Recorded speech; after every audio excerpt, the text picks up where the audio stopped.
we will discuss active and passive voice. We have already discussed the active and passive voice, the basic three rules of active and passive voice. Now we will discuss the active and passive voice.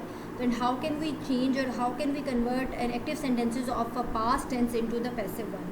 So first start with the active voice of the past indefinite tense. You know that in the simple past indefinite tense, in active voice we always use the second. In a simple sentences you use the second form of the verb, and in the negative and interrogative sentence you use the helping verb did, and with the did you use the first form of the verb. So this is the active voice in the simple past indefinite tense. If you want to convert the sentences into the passive voice, then the three rules will remain the same.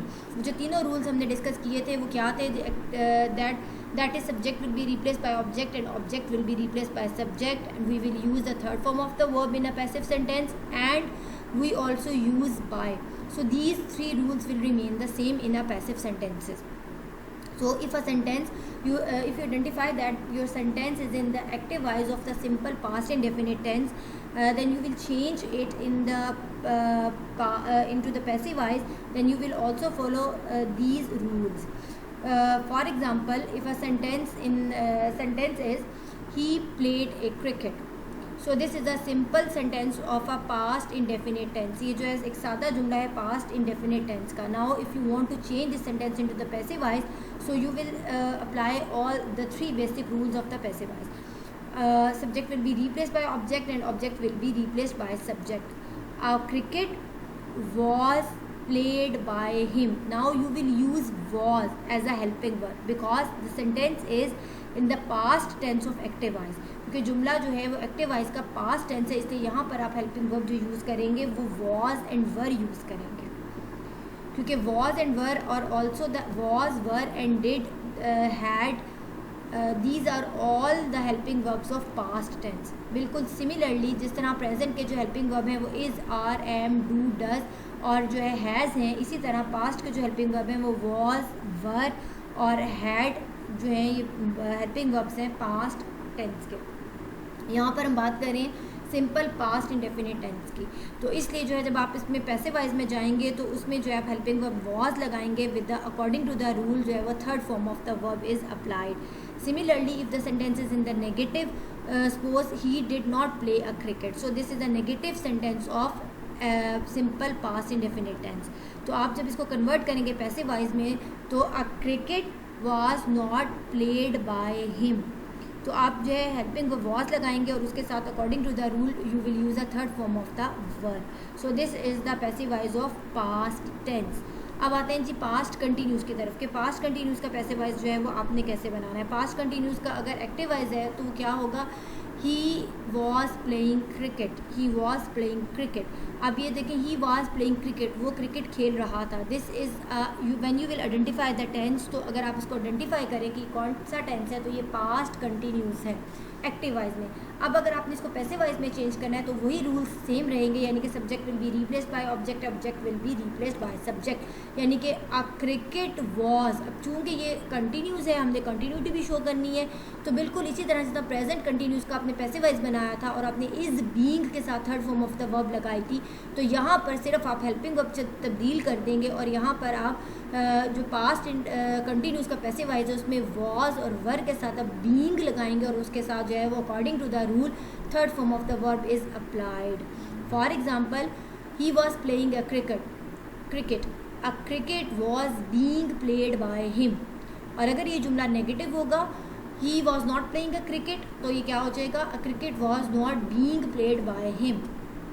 अगर जुमला interrogative होगा was he playing a cricket, तो जो है इसका passive voice कैसे बनेगा? Was a cricket being played by him.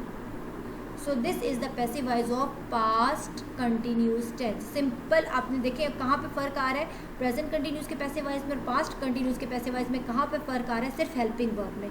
जब प्रेजेंट कंटिन्यूस का पैसिव वॉइस बना रहे थे तो आप इज़, आर, एम के साथ जो है वो बीइंग लगा के थर्ड फॉर्म ऑफ वर्ब लगा रहे थे, और पास्ट कंटिन्यूस के पैसिव वॉइस में जो है आप हेल्पिंग वर्ब वॉज और वर यूज़ कर रहे हैं, उसके साथ आप बीइंग लगाकर जो है वो third form of verb use कर रहे हैं, यानी कि सिर्फ जो है वो हेल्पिंग वर्ब में जो है डिफरेंस आ रहा है. ठीक है जी, क्योंकि वो प्रेजेंट है इसलिए वहाँ पर प्रेजेंट के हेल्पिंग वर्ब लगेंगे, और यहाँ पर पास्ट में का टेंस पास्ट के सेंटेंस का पैसिव बनाना है तो फिर पास्ट के हेल्पिंग वर्ब जो है वो लगाएंगे. इसी तरह पास्ट परफेक्ट में आपको पता है कि जो एक्टिव वॉइस है उसमें हैड के साथ third form of verb is used. For example he has played cricket, sorry he had played cricket, ये है पास्ट परफेक्ट का जो है वो एक्टिव वॉइस. अगर आपने इसे पैसिव वॉइस में जाना है तो अगेन उसी तरह जो है आप इसमें सिर्फ हैड उसी तरह रहेगा, लेकिन इसके साथ आप बीन लगा देंगे तो ये पैसिव वॉइस बन जाएगा. किसका जी? ये पास्ट परफेक्ट का पैसिव वॉइस बन जाएगा. अगर आप थोड़ा सा गौर करें और रिवाइज करें प्रेजेंट परफेक्ट के पैसिव वॉइस को, तो उसमें हमने क्या किया था, हमने उसमें हैज़ के साथ बीन लगाकर थर्ड फॉर्म ऑफ वर्ब लगाई थी, तो वो पैसिव वॉइस बन गया था किसका जी? प्रेजेंट परफेक्ट का. चूँकि हैज़ और हैव जो है वो प्रेजेंट का हेल्पिंग वर्ब है और हैड जो है वो हेल्पिंग वर्ब है पास्ट का. तो for example he had played a cricket, तो जब आप इसको पैसिव वॉइस में कन्वर्ट करेंगे पास्ट परफेक्ट के टेंस को, तो हेल्पिंग वर्ब जो है हैड ही रहेगा, लेकिन उसके साथ आप बीन लगा देंगे.